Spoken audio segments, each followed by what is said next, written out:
Central jail Delhi. ऐसुन तेरी माँ आई है तुझसे मिलने, चल। कंस्टेबल जेल में डेडा मारते हुए सुरहे अक्षय को जागते हैं।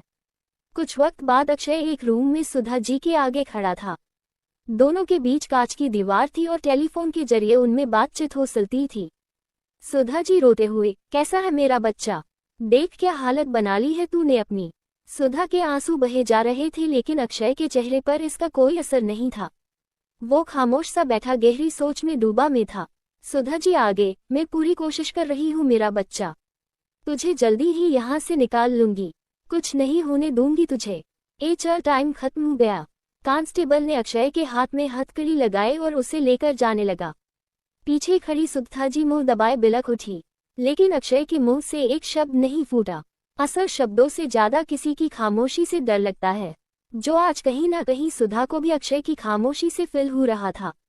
अपनी सेल में आकर अक्षय जमीन पर लेट गया। सेल में एक छोटा सा रोशनदान था जिससे सुबह की किरणें रोशनी बनकर अंदर आ रही थी। अपने सिर को दबाते हुए अक्षय ने कस के आंखें बंद कर ली। यहाँ महिला भाग में मीरा की भी सुबह हो चुकी थी। प्रेगनेंसी के कारण उसका जेल में भी काफी अच्छे से ख्याल रखा जा रहा था। हाथ मुंह धोने के बाद उसे नाश्ते के लिए ले जाया गया। उसने नाश्ता लिया और एक जगह बैठकर खाने लगी। 2-4 निवालों में ही उसका पेट जोर से दर्द करने का। दर्द इतना असह्य था कि वो तड़पने लगी। क्या हुआ तुझे? कुछ लेडी कांस्टेबल के साथ औरतें उसके पास आई। मीरा की सफेद शलवार पर खून के धब्बे लगने लगे, जिससे सभी हैरान हो गए। जल्दी ही मीरा को हॉस्पिटल ले जाया गया, जहां डॉक्टर ने उसका चेकअप किया और लेडी जेलर से बोली, सॉरी बट इनका मिसकैरेज हो गया है। ये सुनकर तो सभी को दूसरा झटका लगा। दूसरी साइड खड़ी सुधा जी ने ये बात सुनी तो मुस्कुरा दी।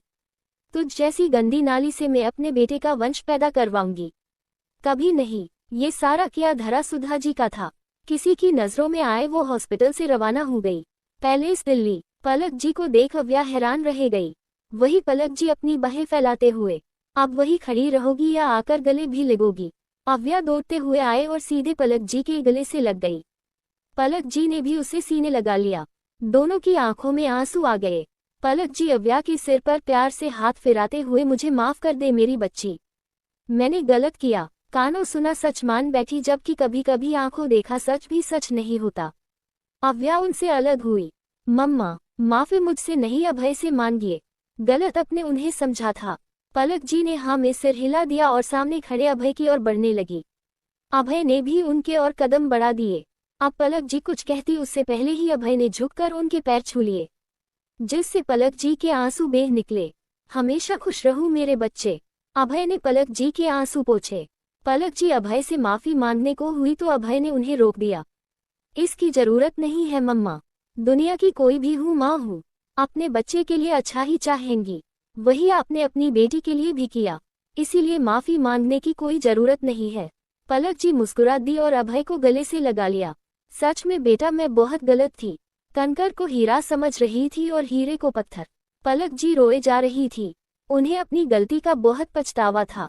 अगर उनके दबाव में आकर अव्या अक्षय जैसे कमीने के साथ जुड़ जाती तो ये सोच ही उनके अस्तित्व को हिलाकर रख देती थी। जब अक्षय की सच्चाई उनके सामने आई तो उन्हें गहरा सदमा लग गया। उन्होंने कभी नहीं सोचा था सीधा साधा दिखने वाला इंसान इतना नीच घटिया इंसान निकलेगा। अभय उनकी सिसकियों को सुन तारानकन, मम्मा अब बस भी कीजिए, आपके आंसुओं से बाढ़ आ जाएगी। पलक जी मुस्कुरा दी। वही अव्या मुंह बनाकर, मम्मा जमाई पाकर तो आप मुझ जैसी मासूम सी बेटी को भूल ही गई। पलक जी अभय का गाल प्यार से सहलाकर, जमाई नहीं है बेटा है मेरा। भगवान से हमेशा शिकायत थी, एक बेटी दी है, बेटे का भी सुख दे देता तो क्या ही बिगड़ जाता। लेकिन आज अभय जैसा जमाई पाकर वो कमी भी पूरी हो गई। अव्या खुद से बड़बड़ाते हुए, आबू तेरा सारा लाड़ प्यार आज से खत्म, क्योंकि मम्मा को तो मिल गया उनकी तपस्या का फल। अब तुझे क्यों घास डालेंगी? अव्या तरह तरह के फेसेस बनाने लगी। जो देख पलक जी और अभय की हंसी छूट गई। अव्या गुस्से से, हाँ हाँ हंस लीजिए मुझ मासूम पर, लेकिन आने दीजिए मेरे डेड को, फिर बताती हूँ। इतना बोल अव्या मुंह फुलाए आकर डाइनिंग टेबल पर बैठ गई। अभय नाम में सिर हिलाते हुए पलक जी से, आइए मम्मा ब्रेकफास्ट करते हैं। पलक जी अभय के साथ आकर बैठ गई। अव्या खाते खाते अभय को घूरने लगी, क्योंकि उसकी मम्मा अव्या को छोड़कर बस उसी पर ध्यान दे रही थी। जिससे अव्या को अपने ही पति से जलन होने लगी। आपको अब ऑफिस जाने के लिए देर नहीं हो रही? तारांकन, नहीं, आज मैं ऑफिस नहीं जा रहा हूँ। मम्मा आए हैं, आज पूरा दिन मैं उन्हीं के साथ रहूंगा। अव्या का मुंह बन गया। ये लाइन तो उसकी होनी चाहिए थी, लेकिन अभय बोल गया। तभी पैलेस में अविनाश जी आ गए। आखिर अकेले घर में उनका भी कहाँ मन लग रहा था। अविनाश जी को देख अव्या खुशी से उछल पड़ी। डेड, अविनाश जी ने भी प्रिंसेस बोलकर उसे गले से लगा लिया। अव्या अविनाश जी को भी अपने साथ डाइनिंग टेबल पर ले आई। अब हाल ये था, एक तरफ अव्या अविनाश जी थे तो दूसरी अभय पलक जी। अभय को चिढ़ाने की हर एक कोशिश कर रही थी, पर अभय भी कहाँ कम था। खैर, खुशी के पल शुरू हो गए। हर एक रिश्ते से गलतफहमी दूर हो गई। ऐसे ही करीब 10 दिन गुजर गए। 10 दिन बाद पैलेस। अव्या मुंह फुलाए अपने कमरे में आई। उसी के पीछे अभय भी। अभय जब फ्रेश होकर बेड पर आया तो सामने का नजारा देख उसकी भावें सिकुड़ गई। ये सब क्या है? अव्या बेड के बीचों बीच पिलोज की दीवार खड़ी कर रही थी। उसने गुस्से से अभय को देखा। तारांकन, कुछ नहीं जब तक आप ट्रिप के लिए हाँ नहीं बोलेंगे। मेरे पास आने की कोशिश भी मत कीजिएगा। बता रही हूँ मैं, असल में अमय ने कपल्स के लिए गोवा ट्रिप पर जाने का प्लान बनाया था, जिसमें अभय ने आने से साफ तौर पर मना कर दिया, और यही बात है जिस पर अव्या ने मुंह फुला लिया है। तारांकन, तुम समझने की कोशिश क्यों नहीं कर रही? मेरी काफी जरूरी मीटिंग्स है इन दिनों, और मैं जाने से थोड़ी मना कर रहा हूँ। हम दोनों बाद में चलेंगे ना? अभय अव्या को समझाने की कोशिश करते हुए बोला, जिस पर अव्या, जरूरी काम मुझे भी है। मैं भी तो अपनी कंपनी इम्पोर्टेड काम छोड़कर जाने को तैयार हूँ। अभय एब्रो उचकाकर, मिसेज अभय राठौर, आपके पेंडिंग काम आपके पिताश्री संभाल लेंगे, लेकिन मेरे, वो कौन संभालेगा? अव्या मुंह बनाकर लेटते हुए, जो भी मुझे उससे कोई मतलब। सच कहूँ ना तो आप मुझसे कोई प्यार व्यार नहीं करते, इसीलिए तो ना बोलते हैं और ना कहीं जाने देते हैं।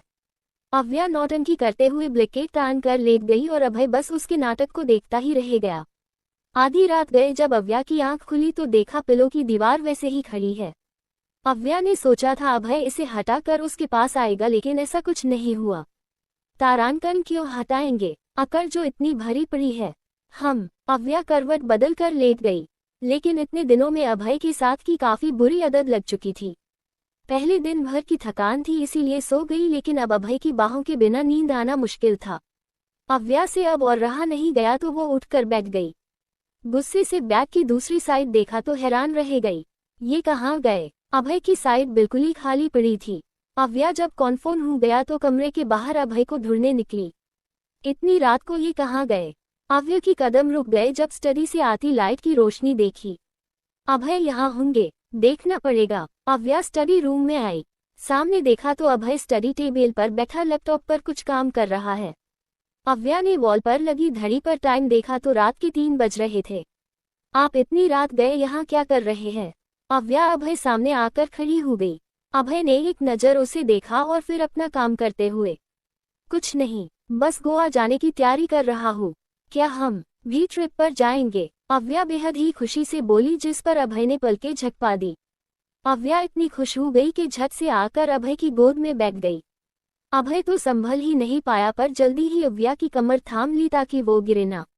पर उतने में ही अव्या ने अभय के गालों को चूम डाला, जिससे अभय को दूसरा झटका लगा।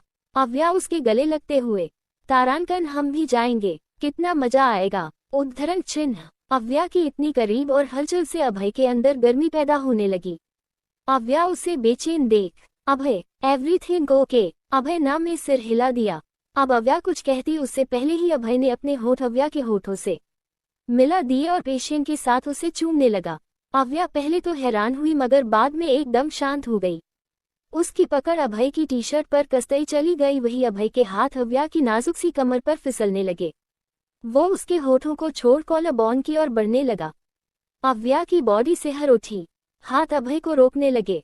शायद वो अभी अपने रिश्ते को आगे बढ़ाने के लिए तैयार नहीं थी। अभय भी समझ गया, इसीलिए खुद को कंट्रोल करते हुए अपने सिर को अव्या के सिर से जोड़कर आंखें बंद करी।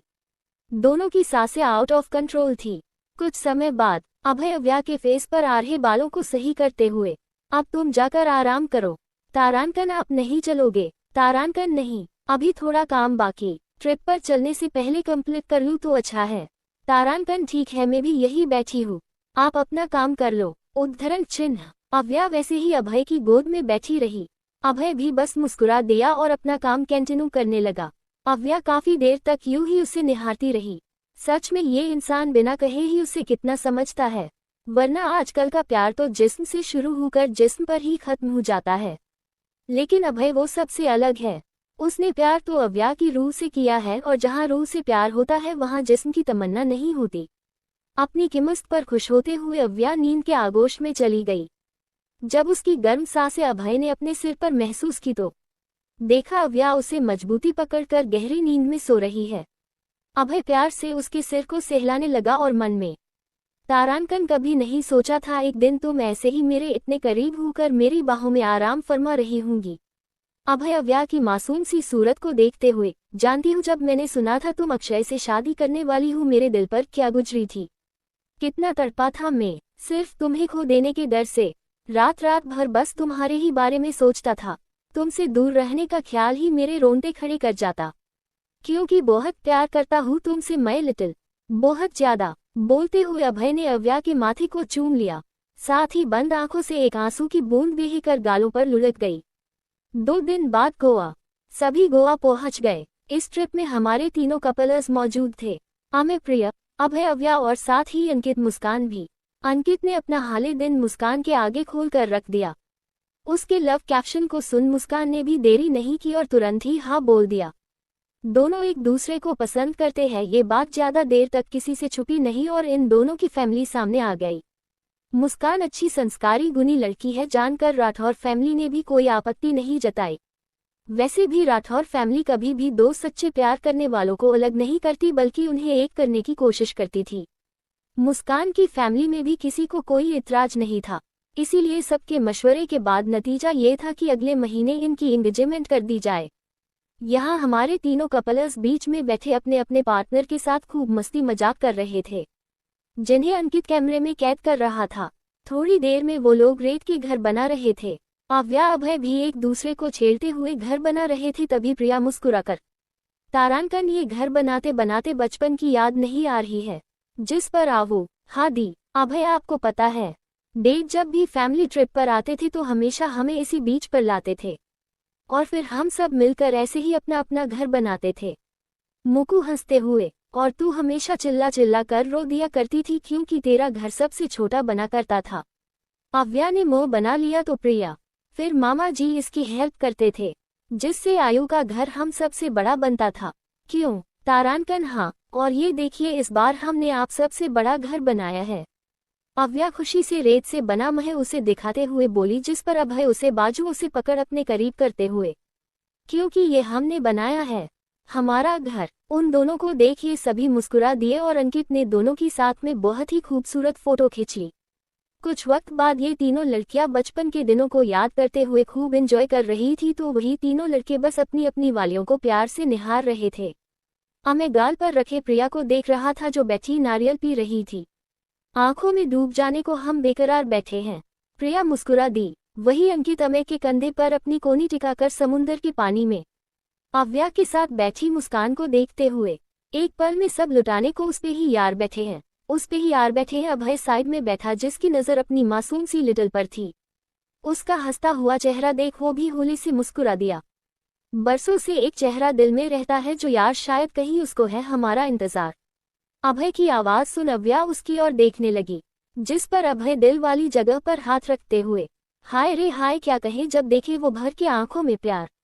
प्रिया अमेय के पास आकर, दीवाना है देखो बेकरार वो, संभालो संभालो ना प्यार हो। यहाँ मुस्कान अंकित एक नारियल के झाड़ के नीचे बैठे।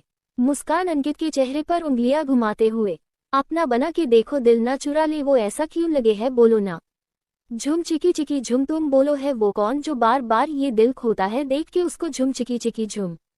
दूसरी ओर अव्या ने अभय को बीच की बाउंड्री पर बनी दीवार से स्टा रखा था, अपने दोनों हाथ उसके इर्द गिर्द रखते हुए मुस्कुराकर, पहली बार देखा है ऐसा अजनबी ना अजनबी के जैसा, दुनिया में दोस्तों की वैसे कमी नहीं है यार होता है फिर भी ना जाने क्यों दिल बेकरार। अभय होले से मुस्कुराया और दूसरे ही पल अव्या को पलटाकर दीवार से सटा दिया। अव्या की धड़कनें तेज हो गई। वही कुछ ऐसा ही हाल अभय का भी था। अव्या की आंखें झुकी हुई थी और होठ अलग ही खुशी ब्याह कर रहे थे। हाय रे हाय, क्या हुआ, ना जाने क्यों धड़के है दिल, बार बार बेगाना है, देखो थोड़ा यार वो संभालो संभालो ना प्यार हो। यहाँ ये तीनों अपनी खुशियों में गुम थे तो वही दिल्ली में सुप्रीम कोर्ट से भी अक्षय के खिलाफ फैसला हुआ था, जहां उसे आज से 15 दिन बाद सुबह 5 बजे फांसी की सजा सुनाई गई थी। पुलिस के संग हाथों में हथकड़ी लगाए अक्षय कोर्ट की सीढ़ियां उतर रहा था, तभी रोते हुए सुधा जी उसके पास आए। तारांकन मेरा बच्चा, मैंने बहुत कोशिश की बेटा लेकिन तुझे बचा नहीं पाए। अक्षय अभी भी भूत बना खड़ा था कि अचानक सामने से लोगों ने पत्थरबारी शुरू कर दी। ये वेदी के रिश्तेदार और उसके दोस्त थे। पुलिस अक्षय को बचाते हुए वेन की ओर ले जाने लगी। इतने में ही एक नोकीला पत्थर उड़ते हुए आया और सीधे अक्षय के सिर को घायल कर चला गया। एक मोटी खून की धारा सिर से बहने लगी। तारांकन कमीने, दरिंदे, तूने मेरी बेटी को मुझसे छीन लिया था ना। मैं आज तुझसे तेरी जिंदगी छीन लूंगी, उसी तरह की मौत दूंगी जैसे तूने मेरी बेटी को दी थी। वेदी की मां अक्षय का गला दबाते हुए गुस्से से बोली। महिला पुलिस उन्हें अलग करने लगी, लेकिन ये मां का दर्द था जो इतने सालों से इंसाफ के लिए तड़प रहा था। ए छोड़ मेरे बेटे को, सुधा जी वेदी की मां को धकलने की कोशिश करते हुए बोली। ये वही सुधा है जो एक टाइम अभय की ना की गई गलती के भी चुन चुन के ताने साधना वैभव जी को सुनाया करती थी। दावा करती थी कि अगर अक्षय ऐसी घटिया हरकत करेगा तो वो मुड़कर भी उसे नहीं देखेगी, लेकिन आज जब ये मौका आया तो कैसे अपनी बात पर से पलट गई। आखिर थी तो वो भी एक माँ ही ना। माँ ऐसी ही होती है, औलाद चाहे कितने भी बड़े गुनाह कर ले उसके लिए उसका बच्चा कभी गलत हो नहीं सकता। अक्षय की नीच हरकत की वजह से सभी ने मुंह मोड़ लिया था, यहाँ तक सगे बाप और बहन ने भी। माहिरा ने जब अपने भाई की करतूतें सुनी तो वहीं से अपना सारा रिश्ता उससे खत्म कर लिया। दम घुटने से अक्षय की आंखें बंद होने लगी। खून से चेहरा रंग चुका था, सांसें साथ छोड़ने की कगार तक पहुंच गई। एक वक्त ऐसा आया कि उसकी बॉडी निढाल हो गई और वो नीचे गिर गया। अक्षय, सुधा जी चीख पड़ी। नाइट क्लब गोवा, तीनों कपल्स क्लब आए हुए थे जहां कोई डांस फ्लो की रौनक बना हुआ था तो कुछ लोग बार काउंटर पर अपने ड्रिंक्स ऑर्डर कर रहे थे। तभी अंकित ने भी tequila shots and 3 orange juice का ऑर्डर किया, जिसे सुनते ही अव्या उसे रोकते। तारांकन, अंकित दी के लिए ऑरेंज जूस ऑर्डर करो, बाकी हम दोनों तो शॉट्स पिएंगे। क्यों पार्टनर, अव्या ने मुस्कान से कंधे भिड़ाते हुए कहा। मुस्कान भी आंख मारते हुए, क्यों नहीं पार्टनर। तभी अभय अव्या को घूरते हुए, तुम ड्रिंक करती हो। अव्या आराम से, हाँ पर ज्यादा नहीं, सिर्फ मूड में आने के लिए। शौक है, आदत नहीं। तारांकन, कैसा वाहियात शौक है, कोई जरूरत नहीं है ड्रिंक करने की। आज के बाद तुमने हाथ भी लगाया तो मुझसे बुरा कोई नहीं होगा। अभय हल्के गुस्से से बोला, जिस पर प्रिया भी उसका साथ देते हुए बोली, यस आवो। अभय, यस राइट दी, हम हैंडल कर लेते हैं और ये कोई फर्स्ट टाइम नहीं है, इससे पहले भी हम कई बार पी चुके हैं। क्यों मुकु, अव्या इतरा कर बोली। अमय और अंकित आंखें फाड़े बस उन्हें घूर रहे थे तो वही अभय खा जाने वाली नजरों से उन्हें घूर रहा था। तब तक इन सब का ऑर्डर भी आ गया। अव्या और मुस्कान ने एक ही सांस में पूरी शॉट खत्म कर दी जो सभी को हैरान कर गया। अव्या एक और उठाने लगी तो अभय ने उसका हाथ पकड़कर रोक दिया। तारांकन, बस आज के लिए इतना काफी है। अव्या का मुंह बन गया, वही अभय उसके आगे ऑरेंज जूस करते हुए, ये पियो, ये बेटेर है। अव्या कुछ कहती उससे पहले ही कोई जोर से अव्या का नाम पुकारता है और झट से आकर उसके गले से लग जाता है। अव्या खुश होते हुए, तारांकन, ऋतु, व्हाट आ प्रेजेंट सरप्राइज। वो लड़की अव्या से दूर होकर, सरप्राइज तो तूने हमें कर दिया। कॉलेज से सिर्फ 1 वीक का लिव लेकर गई थी, वो 1 वीक तूने तो 1 ईयर में बदल दिए। पूरे 1 साल बाद तुझे सामने से देख रहे हैं, वरना आपके दर्शन तो रोज कभी सोशल मीडिया हेडलाइन या न्यूज में देखने को मिल रहे थे। तारांकन, हाँ यार, वहां से आने के बाद फिर मूड चेंज हो गया। मेडिकल ड्रॉप कर डेट का बिजनेस ज्वाइन कर लिया। ऋतु उसे साइड से गले लगाते हुए, यार तू चाहे किसी भी फील्ड में हो, सक्सेस खुद बाखुद तेरे पास चली आती है। खैर वो सब छोड़, तू यहाँ गोवा में, हाँ, अपने फ्रेंड्स एंड फैमिली के साथ ट्रिप पर आए हो। सभी इन दोनों को कंफ्यूजन में देख रहे थे, बाकी बातों से हल्का हल्का जान चुके थे ये लड़की अव्या की दोस्त है। फिर भी अभय पूछ बैठा, आवू ये कौन है। ऋतु ने आवाज की दिशा में देखा जहां अव्या के बगल में बैठा अभय, जिसका चेहरा इस हल्के अंधेरे में डूबा हुआ था, इसीलिए वो ठीक से देख नहीं पाई। अव्या ऋतु को इंट्रोड्यूस करवाते हुए, तारांकन, ये ऋतु है, सॉरी बेचल और डॉक्टर ऋतु, लखनऊ में हम दोनों एक ही मेडिकल कॉलेज में थे। फिर ऋतु की ओर देखते हुए, एंड ऋतु, ये है मेरी दी प्रिया, उनके हस्बैंड अमय। उद्धरण चिन्ह। प्रिया और अमय दोनों ने ऋतु को हाय किया। फिर अव्या अंकित की ओर पॉइंट करते हुए, ये है अंकित। उद्धरण चिन्ह। ऋतु ने मुस्कुराते हुए अंकित की ओर हाथ बढ़ा दिया। अंकित जैसे ही ऋतु से हाथ मिलाने को हुआ उतने में ही मुस्कान ऋतु का हाथ पकड़ लेती है। सभी हैरानी से उसे देख रहे थे तो वही मुस्कान दांत चमकाते हुए, नाइस टू मीट यू। ऋतु अजीब से एक्सप्रेशन लिए अव्या को देखने लगी जिस पर अव्या मुस्कुराकर, ये है मेरी बेस्ट फ्रेंड मुस्कान उर्फ मुकु। ऋतु झट से मुस्कान के गले लग गई। मुकु, फाइनली तुमसे मुलाकात हो ही गई।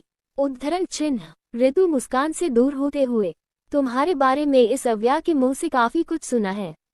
दोनों की कुछ बातें चली फिर ऋतु अव्या के कंधे पर हल्का सा मारते हुए धीरे से सबसे मिलवा दिया, लेकिन अपने बाजू खड़े हैंडसम से तो मिलवा। उद्धरण चिन्ह। अभय जो खामोशी से ड्रिंक पी रहा था, अव्या एक नजर उसे देख तिरछा मुस्कुरा दी। ये मेरे फ्रेंड है अभय। अभय, नाइस नेम। हाय अभय। उद्धरण चिन्ह। ऋतु ने अभय की ओर भी अपना हाथ बढ़ाया। ऋतु से हाथ मिलाते हुए अभय अव्या के कान में, friend, I am your friend. Avya दांत दिखाते हुए, यस फ्रेंड। अब अगर प्रमोशनल चाहिए तो पहले इजहारे इश्क करना पड़ेगा, जो अभी तक आपने किया नहीं है, और जब तक करोगे नहीं तब तक गाड़ी फ्रेंड के आगे बढ़ेगी नहीं। तारांकन बात नहीं बनी तो अब धमकी दे रही हूँ। आपने वो तो सुना ही होगा, जब घी सीधी उंगली से ना निकले तो उंगली टेढ़ी करनी पड़ती है। मैंने भी कर दी उंगली टेढ़ी। उद्धरण चिन्ह। इन दोनों की खुसुर फुसुर करते हुए देख ऋतु बोली, तुम दोनों क्या बातें कर रहे हो? अव्या अभय से दूर होते हुए, कुछ नहीं। तुम अकेले आया हो या पूरी गैंग साथ आए हैं? यार बिना गैंग के कभी मैं अकेली चली हूँ, पूरा मोहल्ला साथ लाए हूँ। चल तुझे मिलवाती हूँ सभी से। उद्धरण चिन्ह। मैं बस कुछ देर में आई। उद्धरण चिन्ह। अव्या जाने लगी तो अभय उसे रोकते हुए, ज्यादा दूर मत जाना और जल्दी ही वापस आ जाना, क्योंकि हम सब निकलने ही वाले हैं। उद्धरण चिन्ह। ओके मुकु तू भी चल। अव्या मुस्कान और ऋतु के साथ दूसरी साइड आ गई, जहां उसके दूसरे भी कई दोस्त बैठे थे। अव्या सभी से मिल रही थी, तभी ऋतु उसके पास आई। अव्या, एक मिनट। उद्धरण चिन्ह। हाँ बोलना। ऋतु सामने बैठे अभय की ओर पॉइंट कर बोली, यार तेरा वो दोस्त सिंगल है क्या? अव्या ने जब ऋतु जहां देख रही थी वहां देखा तो एकदम से, मिंगल? मेरा मतलब वो सिंगल नहीं मिंगल है, मैरिड है। ऋतु का मुंह लटक गया उदासी से। वो शादीशुदा है, पर उसकी वाइफ कहाँ है? ऋतु चारों ओर देखती हुई बोली, जिस पर अव्या उसे अपने साथ बैठाते हुए, यार होंगी यही कहीं, तू यहाँ हमारे साथ एंजॉय करना, कितने दिन बाद मिले हैं हम सब। उद्धरण चिन्ह। ऋतु भी अभय का ख्याल जहन से निकालते हुए, हम सही बोल रही है तू, तुझसे तो पुराना हिसाब भी बराबर करना है। यहाँ अभय की नजर बाबा अव्या पर बनी थी, तभी अंकित उसके बगल में बैठते हुए, भाई ये लड़कियां सच में ऐसी ही होती है, हमारा दिल उनमें और उनका दिल पत्थर में, कभी कुछ समझती ही नहीं है। उद्धरण चिन्ह। अभय उसे घूर कर, हो गया तेरा, हाँ तो जा यहाँ से। उद्धरण चिन्ह। अंकित मुंह बनाकर, कहाँ जाओ भाई, मेरी वाली को तो आपकी वाली अपने साथ ले गई। अभय बुरी तरह उसे घूरने लगा, जिससे अंकित तुरंत उठकर प्रिया और अमय के पास चला आया। अभय की नजरें एक बार फिर अव्या पर जम गई। यहाँ अंकित प्रिया से, भाभी आपने जूस नहीं पिया? उद्धरण चिन्ह। प्रिया ना में सिर हिलाते हुए, नहीं अंकित, मुझे इस जूस से अजीब सी स्मेल आ रही है। उद्धरण चिन्ह। अच्छा मैं चेंज करवा देता हूँ, रुकिए। उद्धरण चिन्ह। नहीं रहने दो, मेरा मन भी नहीं है। उद्धरण चिन्ह। अरे कुछ तो पी लो, दिन अभी तुमने ढंग से नहीं किया, अगर तबीयत वबीयत खराब हो गई तो फिर घूम लेना अच्छे से। उद्धरण चिन्ह। अमय दांतते हुए बोला, आखिर वो सब कुछ बर्दाश्त कर सकता था, लेकिन प्रिया की ये खाने पीने को लेकर लापरवाही नहीं। पर उसके डांटने से प्रिया रो पड़ी। अरे क्यों रही हूँ? अमय परेशान हूँ कर बोला, लेकिन प्रिया तो सीधे उठकर चली गई। भाई भाभी को क्या हुआ? उद्धरण चिन्ह। अंकित बेहद ही मासूमियत से बोला, जिस पर अमय झुंझुलाकर, यार मुझे क्या पता। अमय भी प्रिया के पीछे पीछे चल दिया। यहाँ अंकित खुद से, क्या इतना बुरा हूँ मैं माँ? उद्धरण चिन्ह। बहुत बुरा है तू, इसमें माँ से पूछने वाली कौन सी बात है? अभय उससे नजरें फेरते हुए बोला, जिस पर अंकित का मुंह और छोटा हो गया। दिल्ली हॉस्पिटल। सुधा जी वार्ड के बाहर चक्कर काट रही थी, साथ ही पुलिस की टीम भी वहां खड़ी थी। तभी वार्ड के बाहर डॉक्टर निकले। डॉक्टर जेलस से, वो ठीक है, सिर पर ज्यादा चोट लगी है, टाका दे दिया है, कुछ 1 घंटे में होश आ जाएगा। उद्धरण चिन्ह, हम उसे कब तक ले जा सकते हैं? उद्धरण चिन्ह, जेल के कहने पर डॉक्टर, होश में आने बाद अगर सब कुछ नॉर्मल रहा तो आप आज ही उन्हें ले जा सकते हैं। मैं अपने बच्चे से मिल सकती हूँ, सुधा जी तड़पते हुए बोली, जिस पर डॉक्टर मना करते हुए, नहीं वो अभी होश में नहीं है, होश में आने बाद चाहे तो मिल सकती है। उद्धरण चिन्ह, कुछ 1 घंटे के बाद अक्षय को होश आ गया। उसकी कंडीशन नॉर्मल थी, इसीलिए डॉक्टर्स ने भी दोषचार्य दे दिया। पुलिस अक्षय को ले जाने लगी। सुधा जी उन्हें रोकते हुए, प्लीज सर, मेरे बेटे को चोट लगी है, उसे उस काल कोठरी में मत ले जाइए, मैं आपके आगे हाथ जोड़ती हूँ। उद्धरण चिन्ह, माताजी हाथ जोड़ने से कोई फायदा नहीं होगा, जो काम आपके बेटे ने किए हैं ना उसके लिए ये सजा भी कम है, आप प्लीज हमारा वक्त बर्बाद मत कीजिए। उद्धरण चिन्ह, जेल ने सुधा जी को साइड किया और कांस्टेबल को इशारा कर अक्षय को लाने के लिए कहा। कांस्टेबल अक्षय को ले जाने लगे। सिर में पट्टी, गले में पट्टी, वेदी ही माँ ने जान तो लगभग निकाल ही दी थी, लेकिन शायद जिंदगी बाकी थी इसीलिए वो बच निकला। सुधा जी की आंखों से आंसू रुक नहीं रहे थे और अक्षय के पत्थर दिल में उन आंसुओं का कोई असर नहीं पड़ रहा था। वो तो बिल्कुल खामोश हो चुका था, कुछ बोलता ही नहीं और ना ही दिल में अपने किए का कोई पछतावा था। सिर्फ एक आग भड़की हुई थी, बदले की आग। नेक्स्ट नाइट गोवा, रात के वक्त बीच के पास अंकित ने बोनफायर का सेटअप तैयार किया था, जहां अव्या, अभय, मुस्कान, अंकित चारों बैठे थे। अव्या अंकित से, दी और जीजू कहाँ है? वो रहे, मैं प्रिया को लेकर आया। प्रिया कुछ वीक लग रही थी, उसे ऐसे देख अव्या चिंता से, व्हाट हैपन दी, आप ठीक तो हो? जीजू क्या हुआ है दी को? उद्धरण चिन्ह, पानी बदलने से शायद थोड़ी तबीयत बिगड़ चुकी है आवो, बाकी एवरीथिंग इज फाइन। उद्धरण चिन्ह, प्रिया अव्या को शांत करवाते हुए बोली, जिस पर अभय, भाभी हमें डॉक्टर को दिखा देना चाहिए। नहीं अभय, आई एम ओके, ठीक हो जाऊंगी। उद्धरण चिन्ह, 3 दिन से यही बोल रही हूँ, ठीक होने की जगह और बीमार हो रही हूँ। उद्धरण चिन्ह, मैं नाराजगी से बोला, जिस पर प्रिया की आंखें आंसुओं से भर गई। उसे रोता देख मुस्कान और अव्या चुप करवाने लगे। मैं उसे मानते हुए, प्रिया सॉरी प्लीज शांत हो जाओ। उद्धरण चिन्ह, आप हमेशा डांटते रहते हैं मुझे, हाँ तो डांटने वाले काम भी तो मत किया करो। तुम तकलीफ में हूँ और तुम्हें तकलीफ में देख मुझे पेन हो रहा है, प्लीज समझने की कोशिश करो। उद्धरण चिन्ह, मुस्कान भी प्रिया को समझाते हुए, यस पार्टनर, जीजू सही कह रहे हैं, तबीयत खराब है तो डॉक्टर को दिखा लीजिए, ऐसे इग्नोर करने से बाद में प्रॉब्लम और बढ़ सकती है। उद्धरण चिन्ह, सबके कहने पर प्रिया मान गई। ओके बट अभी हम अपनी पार्टी एंजॉय कर ले। उद्धरण चिन्ह, सब मुस्कुरा दिए। गाना बजाना गेम्स शुरू हुआ। अंकित गिटार काफी अच्छा बजाता तो वही अव्या गाती बड़ा मिठा थी। दोनों ने कॉम्बो बनाया और एक बहुत ही खूबसूरत सा गाना पेश कर दिया।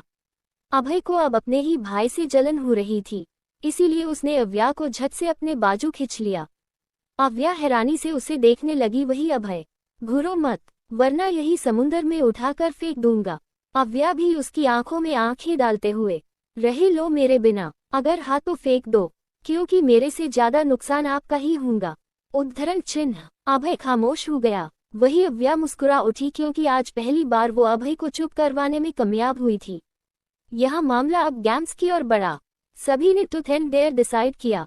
बॉटल घुमाई गई और सबसे पहले बारी आई मुकु की। अंकित अमय का टेक लगाते हुए, तो मोहतरमा बताए क्या चूज करेगी आप, ट्रूथ एंड डेयर? मुस्कान को डर था कहीं डेयर में ये इंसान कुछ उल्टा सीधा ना करवा ले, इसीलिए वो झट से द्रुत। उद्धरण चिन्ह, अव्या तुरंत से, ओके बट सवाल में पूछूंगी तो बता मुकु, तुम अंकित को कब से प्यार करती हो? उद्धरण चिन्ह, अंकित जिसका मुंह फूल गया था अव्या का सवाल सुन वो खुश हो गया। वही मुकु अंदर ही अंदर अव्या को कोसते हुए, तुझसे अच्छे तो दुश्मन होते हैं, जानती है अंकित जी के आगे मेरी केची जैसी जुबान नहीं चलती फिर भी। उद्धरण चिन्ह, अरे तुम सोच क्या रही हो, जवाब दो। अंकित मुस्कान को छेड़ते हुए बोला। मुस्कान के गाल लाल पड़ गए। वो नजरें झुकाते हुए, कुछ तो पहली नजर से हो गया था, बट फीलिंग्स पार्टनर और जीजू की शादी में जागी थी। उद्धरण चिन्ह, सभी ने ताली बजा दी, लेकिन अव्या ने तो सीधे सिटी, वहा रे मेरी जान, तू तो मेरा नाम रोशन करके ही रहेगी। वाह। अव्या ने मुस्कान की ओर फ्लाइंग किस भेज दी, जिस पर सभी हंस दिए सिवाय अभय के। उसे तो गुस्सा आ रहा था। खेल देखते ही देखते अंकित, प्रिया, अमय तीनों आउट हो गए। अब गेम मैं सिर्फ हमारे मेन लीड बचे थे। अंकित बॉटल सेंटर पर रखते हुए, आप दोनों तैयार हैं? दोनों ने हाँ में सिर हिला दिया। अंकित ने बॉटल घुमा दी। सभी की नजरें बॉटल पर थी तो वही हमारे अव्या अभय बस एक दूसरे को आंखों ही आंखों से छेड़ रहे थे। तभी बॉटल रुकी। बॉटल का पॉइंट अभय की ओर था।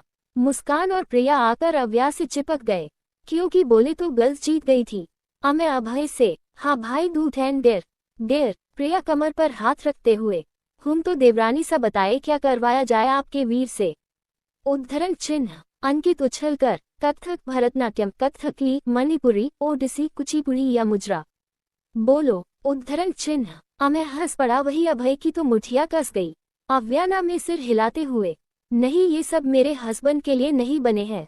फिर क्या करवाना चाहती हूँ, तुम ही बता दो। उद्धरण चिन्ह। मुकु बोली, जिस पर अव्या टेढ़ा मुस्कुराकर, अपने दिल की बात जो मैं सुनना चाहती हूँ। उद्धरण चिन्ह। अभय जानता था अव्या कुछ ऐसा ही बोलेगी, इसीलिए नीचे सिर कर मुस्कुरा दिया। सभी की नजरें अभय पर टिक गई। वही अव्या की धड़कनें तेज होने लगी। अभय ने गहरी सांस छोड़ी और अव्या के चेहरे को देख हल्का सा मुस्कुरा कर, नाजुक सी मोहब्बत है, शीशे सी कहानी है। उद्धरण चिन्ह। अव्या एकटक अभय को देखने लगी। वही अभय उसके हाथ को अपने हाथ में लेकर धीरे से चूमते हुए, नाजुक सी मोहब्बत है, शीशे सी कहानी है, मैं उसका दीवाना हूँ, वो मेरी दीवानगी है। सभी ने तालियां बजा दी।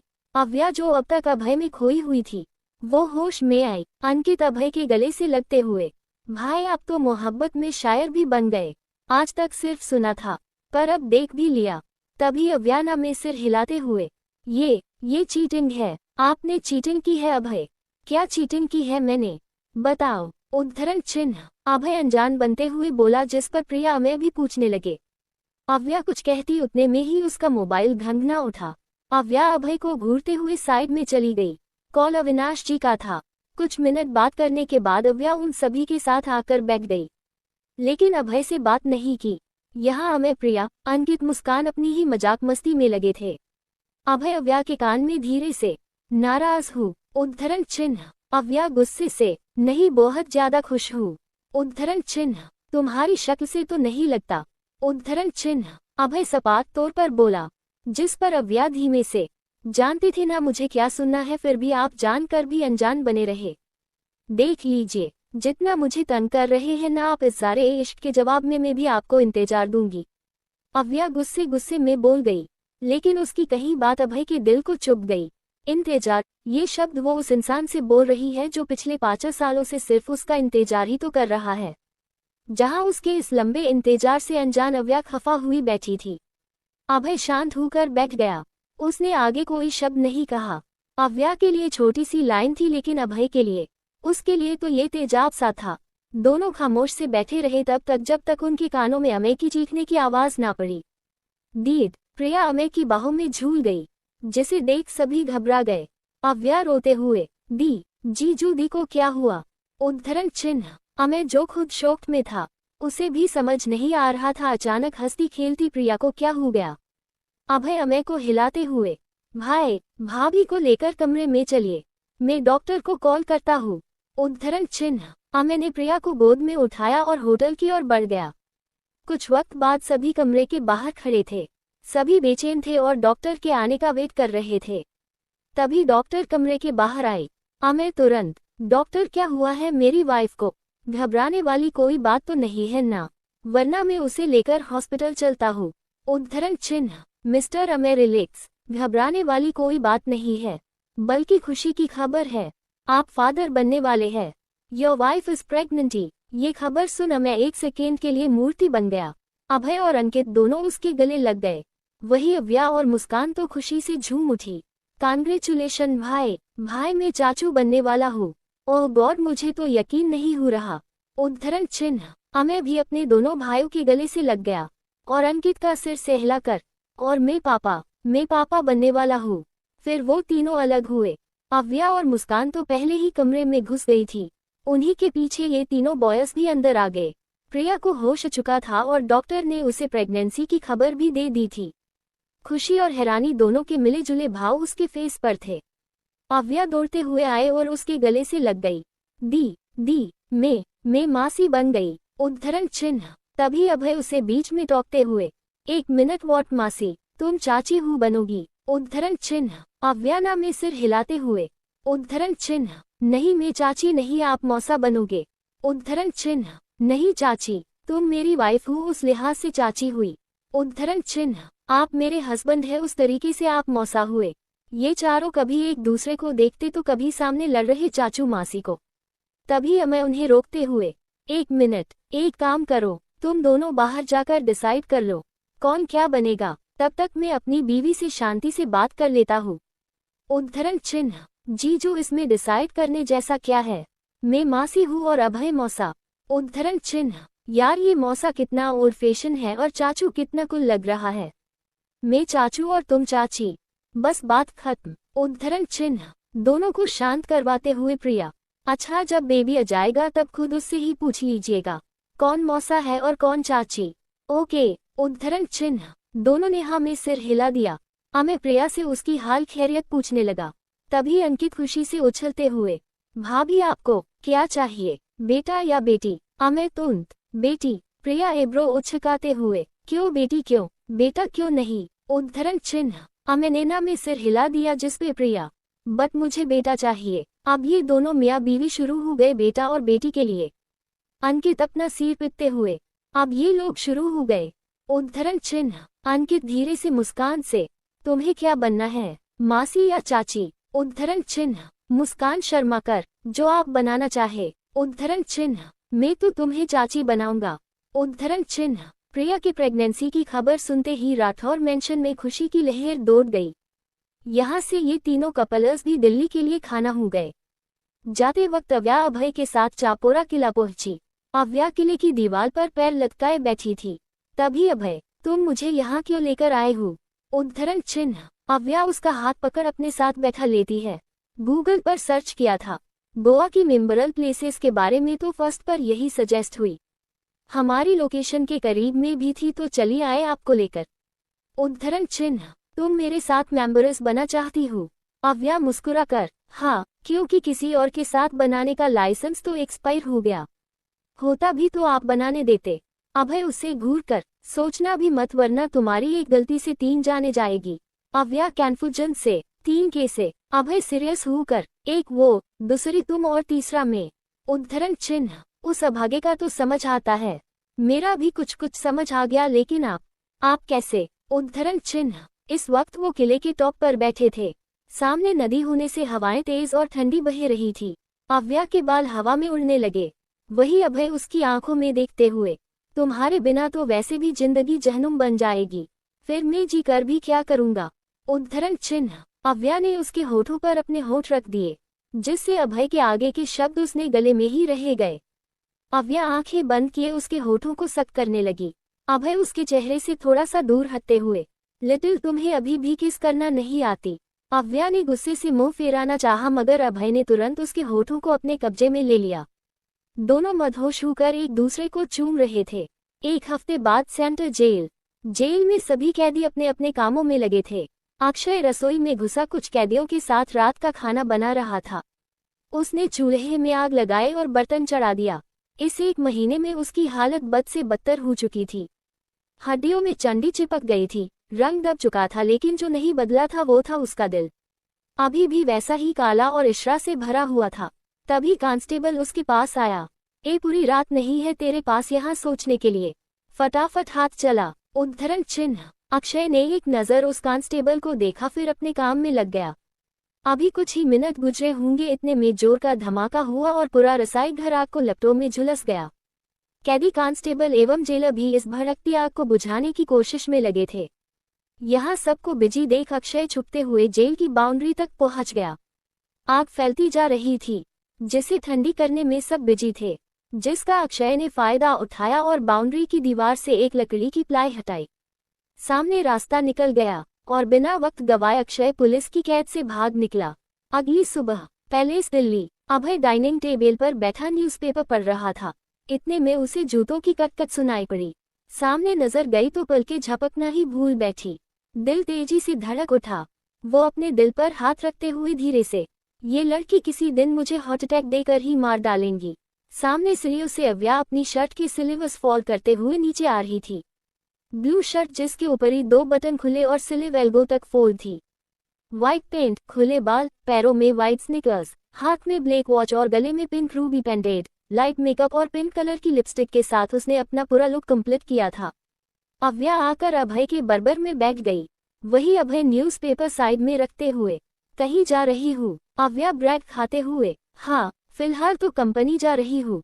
उद्धरण चिन्ह। अभय उसके हाथ से ब्रेड लेकर उसमें बटर लगाते हुए। फिलहाल से मतलब कहीं और भी जाने वाली हूँ क्या? हूँ, मीटिंग बाद फ्रेंड्स के साथ क्लब जाऊंगी, पार्टी करने। मुस्कुरा भी जाएगी। उद्धरण चिन्ह। नहीं, वो जो गोवा में मेरी लखनऊ के कुछ फ्रेंड्स नहीं मिले थे, उन्हीं लोगों ने आज पार्टी रखी है, बस वही जाऊंगी। उद्धरण चिन्ह। अभय कॉफी पीते हुए। ओके, फिर मुझे मैसेज कर देना, मैं तुम्हें पिकअप करने आ जाऊंगा। उद्धरण चिन्ह। अव्या अपनी जगह से उठते हुए। नहीं, मुझे आने में वक्त लगेगा, आप इंतजार मत करना। इतना बोल अव्या ने अभय के गाल पर किस दी और तुरंत भाग निकली। मगर फिर भी अभय चिल्लाते हुए, ज्यादा देर रुकने की जरूरत नहीं है, शाम 5 क्लॉक में तुम्हें लेने आ जाऊंगा। अव्या जाते जाते। ओके। उद्धरण चिन्ह। अव्या पैलेस से बाहर निकल गई। यहाँ अभय ने किसी को कॉल लगाया और 2 से 3 रिंग में ही कॉल पिक हो गया। अभय कोल्ड वॉइस में, सारी अरेंजमेंट हो गई। उद्धरण चिन्ह। जी सर, सब हो गया है, बस थोड़ा बहुत बाकी है, शाम तक वो भी पूरा हो जाएगा। मैं आपको कुछ पिक सेंड करता हूँ। उद्धरण चिन्ह। अभय के पास उस इंसान से 3-4 पिक के साथ कुछ क्लिप भेजी। रेड रोजेस से ढका एक बेहद ही खूबसूरत बंगला, जहाँ हर तरफ सिर्फ गुलाब ही गुलाब थे। एक बड़ी सी वॉल पर उसकी और अव्या की सुंदर सी पिक्चर लगी थी।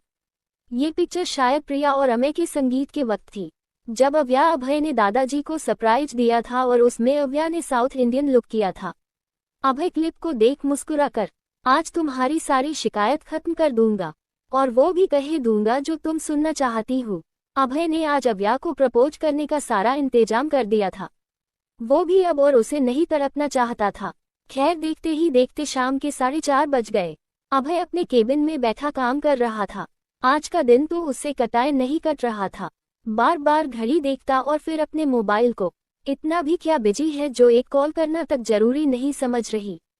उद्धरण चिन्ह। अभय कब से अव्या की कॉल का इंतजार कर रहा था, लेकिन उसने नहीं किया।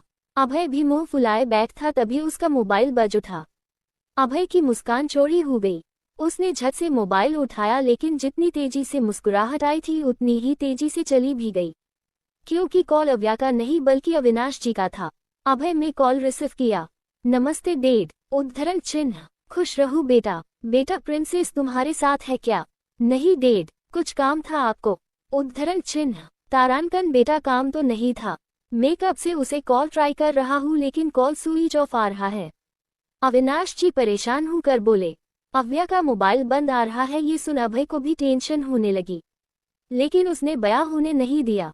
डैड रिलैक्स, मैं देखता हूँ, फिर आपको भी इन्फॉर्म करता हूँ।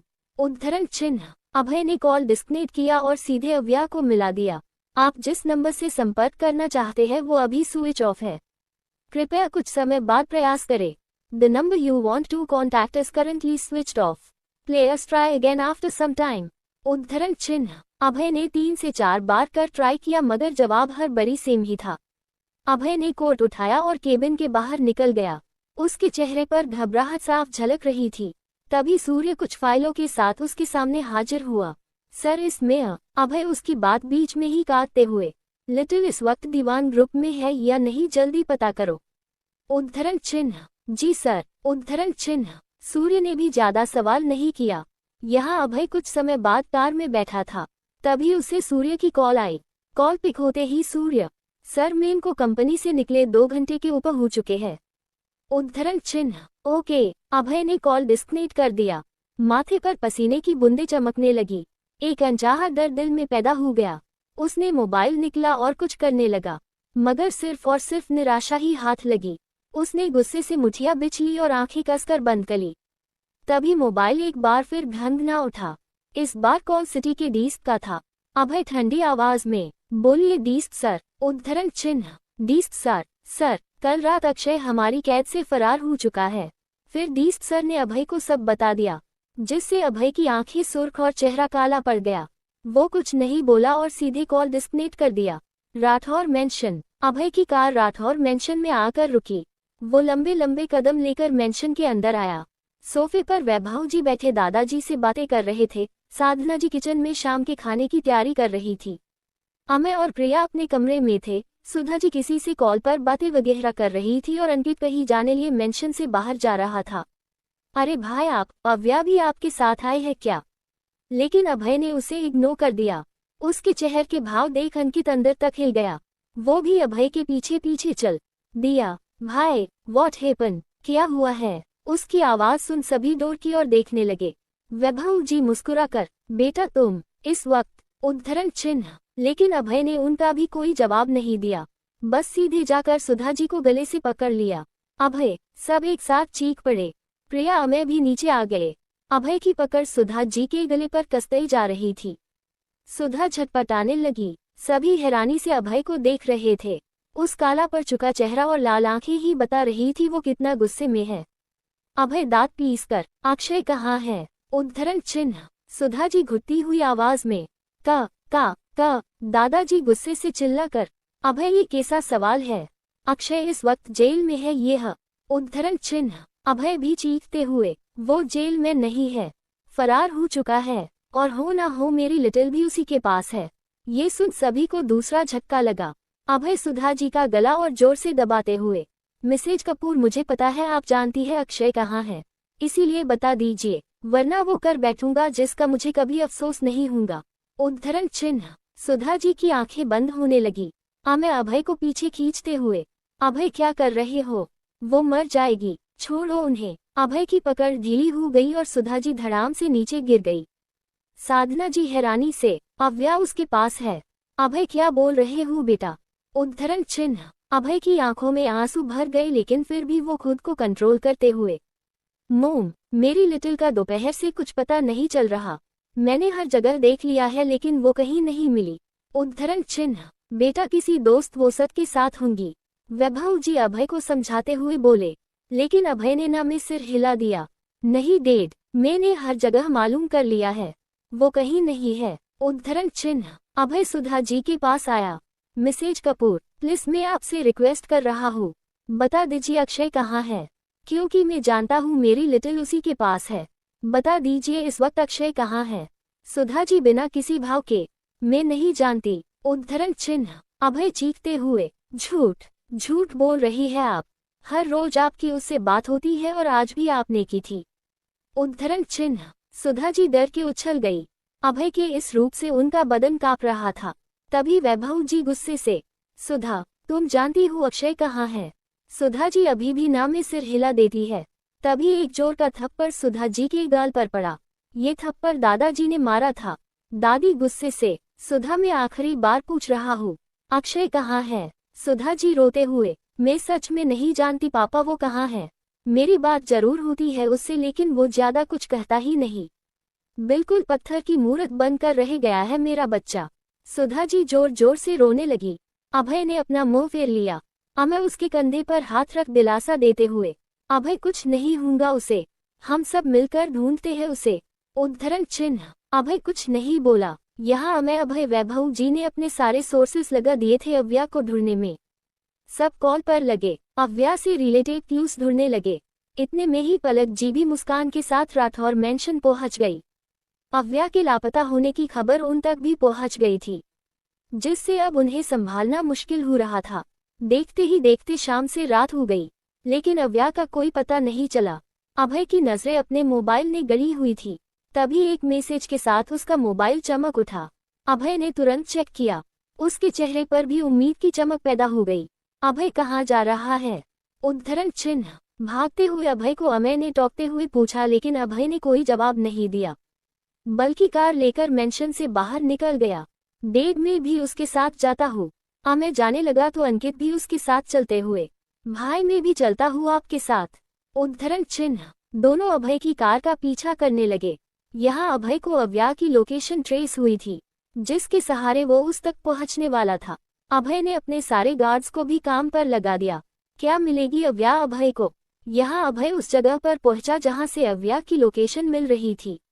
ये दिल्ली का एक लोकल एरिया था जिसकी चंद कदम की दूरी पर एक प्रसिद्ध दरगाह शरीफ मौजूद थी। तंग गलियां, छोटे छोटे घर, दुकानें और लोगों की भीड़। अभय ने लोकेशन देखी जो दरगाह शरीफ के पीछे वाले हिस्से में शो हो रही थी। वो बिना सोचे समझने उस तरफ भाग पड़ा।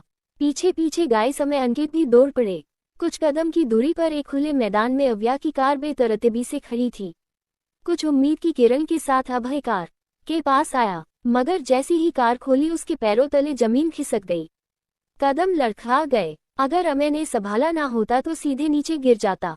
अभय का उद्धरण चिन्ह, आगे के शब्द अभय के मुंह ही रह गए। अंकित हैरानी से, माय गॉड, उद्धरण चिन्ह। गाड़ी की ड्राइविंग सीट, स्टीयरिंग, डैशबोर्ड, यहाँ तक के सामने वाला ग्लास भी खून के छिटों से नहाया हुआ था। हर जगह सिर्फ खून ही खून था। अभय के तो दिमाग ने काम करना ही बंद कर दिया था और कुछ ऐसा ही हाल अमय अंकित का भी था। भाई, उद्धरण चिन्ह। अभय ने खुद को अमय अंकित से छुड़ाया और कार में कुछ ढूंढने लगा। अव्या का मोबाइल, बैग, सब कुछ कार में पड़ा था। तभी अभय की नजर सीट के नीचे पड़ी अव्या की पिंक रूबी पेंडेंट पर गई।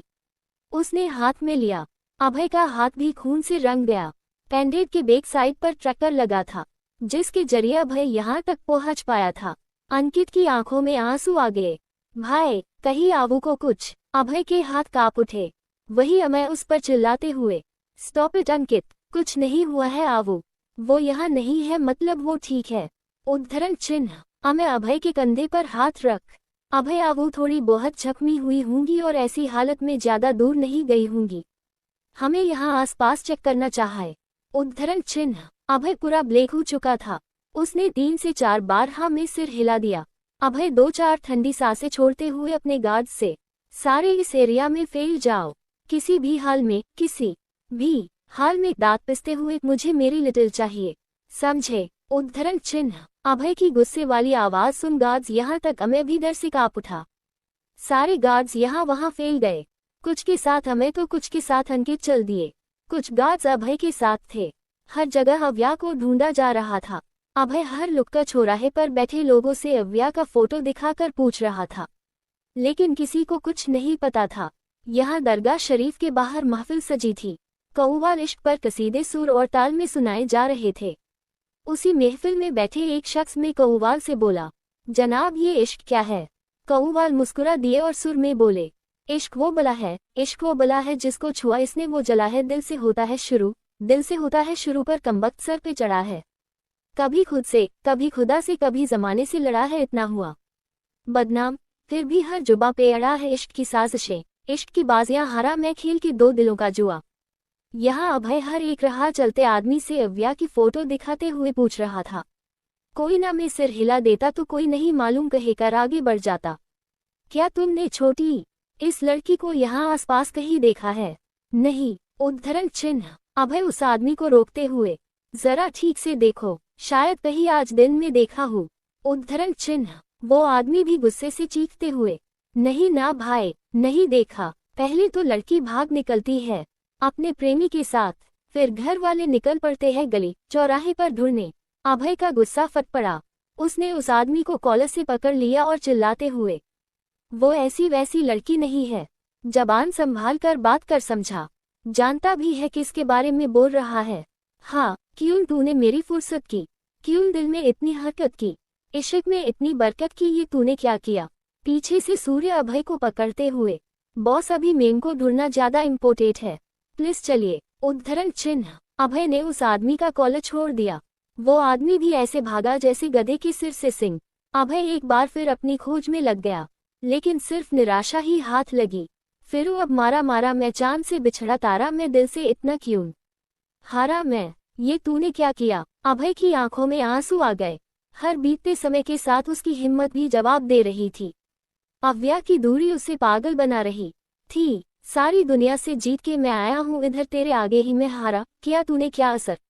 मैं दिल का राज कहता हूँ कि जब जब सांसें लेता हूँ तेरा ही नाम लेता हूँ, ये तूने क्या किया। अव्या के संग बिताए सारे पल उसे याद आने लगे। उसका हंसना बोलना सब कुछ, उसकी एक एक बात अभय को अपने कानों में महसूस हो रही थी। मेरी बाहों को तेरी सांसों की जो आदतें लगी है ऐसी जी लेता हूँ अब मैं थोड़ा, और मेरे दिल की रेत पे आंखों की जो पड़े परछाई तेरी पी लेता हूँ तब मैं थोड़ा और। अभय के पैरों में बिल्कुल जान नहीं बची थी। मानो कोई उसकी जान खींचकर निकाल रहा हो। वो हर उठते कदम में लखा रहा था, इसीलिए बेजान सा दरगाह शरीफ की चौखट पर बैठ गया। जाने कौन है तू मेरी, मैं ना जाने ये, मगर जहाँ जाऊँ मैं करूँ मैं वहाँ तेरा ही जिक्र। मुझे तू राजी लगती है, जीती हुई बाजी लगती है, तबीयत ताज़ी लगती है। ये तूने क्या किया? मैं दिल का राज कहता हूँ कि जब जब सांसें लेता हूँ तेरा ही नाम लेता हूँ। ये तूने क्या किया? आंखों में थमे सारे आंसू निकल गए। वो खुद को इतना बेबस समझ रहा था जिसकी कोई हद नहीं। नजर जब हाथों पर लगे खून पर गई तो उसका रोना और भी तेज हो गया। वो बेआवाज रोने लगा। नजरें दरगाह शरीफ के अंदर चली गई, जहां लोग बैठे दुआएं मांग रहे थे। अभय भी उठ चला। दिल करता है तेरी बातें सुनूं, सौदे मैं अधूरे चुनूं, मुफ्त का हुआ ये फायदा क्यों खुद को मैं बर्बाद करूं, फना हो के तुझसे मिलूं, इश्क का अजब है कायदा। अभय के कदम दरगाह शरीफ के अंदर बढ़ गए। जब बंदा चारों ओर से निराश हो जाता है ना तो सिर्फ एक ही रास्ता याद आता है, वो भी दुआ का। कुछ ऐसा ही हाल अभय का भी था। अगर वो शरीर है तो अव्या उसकी आत्मा। अब अगर बॉडी से आत्मा चली जाए फिर तो बदन बेजान हो जाता है। तेरी राहों से जो गुजरी है मेरी डगर, मैं भी आगे बढ़ गया हूँ कि थोड़ा बेफिक्र कहो तो किससे मर्जी लूं, कहो तो किसको अर्जी दूं। ये तूने क्या किया? अभय सिर पर रुमाल बांध मजार के आगे दुआ के लिए हाथ फैलाए बैठ गया। इश्क की साजिशें, इश्क की बाजियां, हारा मैं खेल की दो दिलों का जुआ। अभय के शब्दों से पहले उसका रोना फूट पड़ा।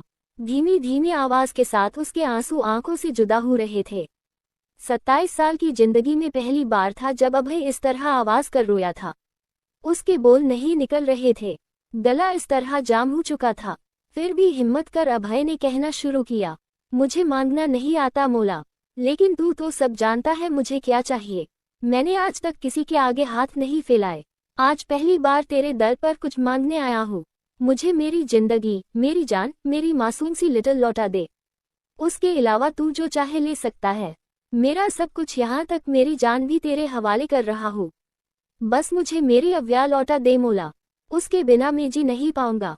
उद्धरण चिन्ह। अभय के शब्द, उसके रोने की आवाज आसपास बैठे सभी लोग सुन रहे थे। किसी आदमी की आंखों में बेतहाशा आंसू हर किसी को अचंभे में डाल रहे थे। अभय के पीछे सूर्या भी खड़ा था, उसकी भी पलकें भीगी हुई थी। आज तक उसने अभय की लाइफ में कितनी ही परेशानियां मुसीबतें देखी, लेकिन इस कदर टूटा हुआ आज तक नहीं देखा। तभी सूर्य के कंधे पर किसी ने हाथ रखा। उसने देखा तो मौलवी साहब थे। वो अभय की ओर इशारा कर, ये लड़का तुम्हारे साथ है। उद्धरण चिन्ह। सूर्य ने हाँ में सिर हिला दिया, जिस पर मौलवी साहब, इतनी बड़ी जिंदगी में आज पहली बार किसी मर्द को इस कदर रोते देखा है। इसकी कोई खास वजह? उद्धरण चिन्ह। सूर्य फीका सा मुस्कुरा कर, साहब, मोहब्बत तो पत्थर को भी मोम बना सकती है, फिर तो ये मामूली से आंसू है। उद्धरण चिन्ह। मौलवी साहब मुस्कुरा दिए, ऐसा दम तो सिर्फ सच्ची मोहब्बत में ही हो सकता है। बहुत खुश नसीब है वो मोहब्बत जिसे ये मोहब्बत करने वाला मिला है, जो जमाने की परवाह किए बिना रोते हुए खुदा से उसे मांग रहा है। माशाअल्लाह, खुदाया इसकी दुआ कबूल करे। आमीन।